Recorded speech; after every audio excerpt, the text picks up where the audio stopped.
প্ৰথমতে মই আজি ইয়াত উপস্থিত থকা আমাৰ খন্তেক ছাৰ্ভিচত মোৰ জ্যেষ্ঠ তথা সাংবাদিক বন্ধুসকলক মই মোৰ তৰফৰ পৰা আন্তৰিক শ্ৰদ্ধা তথা ধন্যবাদ জ্ঞাপন কৰিছোঁ। যিহেতুকে এই ক্ষণত ৰাজনীতি দল হিচাপে ভাৰতীয় জনতা পাৰ্টি দল আছে, চৰকাৰখন চলাই আছে অসমত। কিন্তু বিশেষকৈ আমি সৰুৰে পৰা তথা ছাত্ৰ জীৱনৰ পৰা বিভিন্ন সামাজিক কামত জড়িত থকাৰ পিছত ৰাজনীতিলৈ গৈছিলোঁ। যিহেতুকে ৰাইজক সেৱা কৰাৰ মনোভাৱেৰে ৰাইজক অধিক সেৱা কৰিবলৈ সুবিধা ল'বলৈ বা ৰাইজৰ সুবিধা কৰি দিব পৰা ব্যৱস্থা কৰিবৰ কাৰণে আমি ভাৰতীয় জনতা পাৰ্টিত মই যোগদান কৰিছিলোঁ।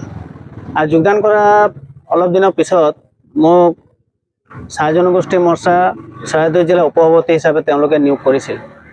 কিন্তু চাহ জনগোষ্ঠী মৰ্চাৰ চাহ জনগোষ্ঠী মই উপসভাপতি হিচাপে থকা সময়ত মই দলৰ বিভিন্ন কাম কাজত দলীয় যিবিলাক কাম কাজ আছিল, সাংগঠনিক ভিত্তি টনকিয়াল কৰা আদি কৰি বহুতো কামত তথা সভা সমিতিবিলাকত মই অহা যোৱা কৰিছিলোঁ, উপস্থিত হৈছোঁ, বহুতখিনি কাম আগবঢ়াই লৈ গৈছিলোঁ। তাৰপিছত যেতিয়া সময়ত এই চাহ মৰ্চাৰ কাৰ্যকাল উকলিল, তাৰ দ্বিতীয়বাৰ যেতিয়া চাহ মৰ্চা গঠন হ'ল, তেতিয়া তাত চাহ মৰ্চাৰ জিলাত মোক কোনো ধৰণৰ দায়িত্ব অৰ্পণ নকৰিলে। আৰু তাৰপিছত মোক মণ্ডলৰ প্লেন বডিত সামান্য কাৰ্যনিৰ্বাহক সদস্যত তেওঁলোকে মোক সদস্য পদ হিচাপে তেওঁলোকে মনোনীত কৰিছিল। তো মই সেই মণ্ডল সমিতিৰ কাৰ্যনিৰ্বাহক হিচাপে গম পোৱাৰ পিছত সভাত যেতিয়া আমি উপস্থিত হৈছোঁ, তেতিয়া তাত গম পালোঁ যে মোক কাৰ্যনিৰ্বাহক হিচাপে তেওঁলোকে মনোনীত কৰিছে। তো বিশেষকৈ মোৰ আজিৰ তাৰিখত আপোনালোকেও গম পায় যে মই কেইবাটাও সংগঠনৰ মূল দায়িত্বত মই দায়িত্বভাৰ চলাই গৈছিলোঁ। আৰু এতিয়াও আমাৰ সামাজিকভাৱে যিটো আমাৰ ছ'চাইটি আছে সদৌ অসম তেলেগু মাই, তাতো মই ষ্টেট জেনেৰেল ছেক্ৰেটেৰীত আছোঁ। BCMSৰ মই মৰাণ চাৰ্কুলৰ ছেক্ৰেটেৰীত আছোঁ। আমাৰ ইয়াত সন্মিলিত বিকাশ মঞ্চ আছে, তাৰ ছেক্ৰেটেৰীত আছোঁ। ভূমি ৰক্ষা সমিতিৰ মই খুমটাই ছাৰ্ভিচ তাত মই সম্পাদক হিচাপে আছোঁ। অন্যান্য বহুকেইটা দায়িত্বত মই আছোঁ। তো তাত এটা আত্মসন্মানৰ কথা জড়িত আছিল। যিহেতুকে দলৰ কাম কৰিবলৈ পাই পেলাই মই বহুতো সুখী হৈছিলোঁ আৰু দলৰ কাম কৰাত মই কোনো অসুবিধা নাছিল। যিহেতুকে পদ মৰ্যাদা হিচাপে সমানতা মোক যদি দিলেহেঁতেন তো মোৰ কোনো আক্ষেপ নাছিলে।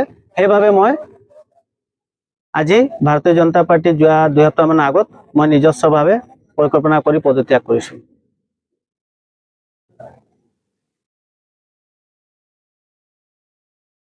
ইয়াৰ পিছত পৰিকল্পনা কি হ'ব? ইয়াৰ পিছত পৰিকল্পনা, যিহেতুকে মই ৰাজনীতিত যোগদান কৰিলোঁৱে যিকোনো ভাৰতীয় জনতা পাৰ্টিত, তো এতিয়া ৰাইজে যদি বিচাৰে, আমাৰ মনোভাৱটো আছে ছাত্ৰ ৰাজনীতি কৰিলোঁ। এতিয়া যদি ৰাইজে বিচাৰে, ৰাইজৰ মনোভাৱৰ সহায় সহযোগিতা যদি পাম, তেন্তে বহলভাৱে সুবিধা পালে মানে আমি পিছত ৰাইজৰ সুবিধা মতে, ৰাইজৰ পৰামৰ্শ মতে সেইটো সিদ্ধান্ত ল'ম। পিছত আপোনালোকে সেইখিনি গম পাব নিশ্চয়কৈ। ইয়াত যিহেতু বিধায়ক হিচাপে জগনমোহন ডাঙৰীয়া আছে বিজেপি, আৰু তেখেতে আপোনাৰ এই ক্ষেত্ৰত যোগাযোগ বা তেনেকুৱা ধৰণৰ কোনো ব্যৱস্থা কৰা নাই? মই পদত্যাগ কৰাৰ পিছত নে?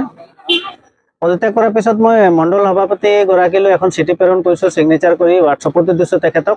আৰু ইয়াত যি আমাৰ ভাৰতীয় জনতা পাৰ্টিৰ সদস্য আছে তেখেতসকলক মই ৱাৰ্ড মেম্বাৰগৰাকী তেখেতসকলৰ যোগেদিও মই পত্ৰ প্ৰেৰণ কৰিছোঁ। তো তেওঁলোকৰ কোনো ধৰণৰ মানে প্ৰতিক্ৰিয়া নাই। যিহেতুকে আৰু আমাৰ নিচিনা মানুহ দলততো চাগে প্ৰয়োজনো নাই, তাৰ বাবে তেওঁলোকে এতিয়ালৈকে কোনো প্ৰতিক্ৰিয়া দিয়াও নাই। আৰু মই তেওঁলোকৰ পৰা ফোন যোগেদি বা অন্যান্য যোগাযোগ কৰা নাই। ভৱিষ্যতৰ দিনত আপোনাৰ কিবা পৰিকল্পনা আছে নেকি যে ৰাইজক সেৱা কৰাৰ যিটো ইচ্ছা, সেই ইচ্ছাটো আপোনাৰ সম্পূৰ্ণ নহ'ল, তাৰপিছত আপুনি কিবা আমাক প্ৰতিদ্বন্দ্বিতা কৰাৰ তেনেকুৱা কিবা ভাবিছে? যিহেতুকে মই ৰাইজৰ সেৱা কৰিয়ে আছোঁ সৰুৰ পৰা, এতিয়াও কৰিয়ে আছোঁ। ৰাজনীতিকভাৱে নহ'লেও অন্ততঃ সামাজিকভাৱে মই সকলো ৰাইজৰ লগত মিলি আজি খুমটাই ছাৰ্ভিচত যোৱাটো কাৰ্যকালতেই আমাৰ যি সাৰ্বজনীন দুৰ্গা পূজা, তাতে আমাৰ সোণালী জয়ন্তী পাতিছিলে, হীৰক জয়ন্তী, তাতো মই জইণ্ট ছেক্ৰেটেৰীত আছোঁ। ৰাইজে ভাল পায়, দায়িত্ব অৰ্পণ কৰে, আৰু আজিও দায়িত্ব চলাই আছোঁ ৰাইজৰ বাবে।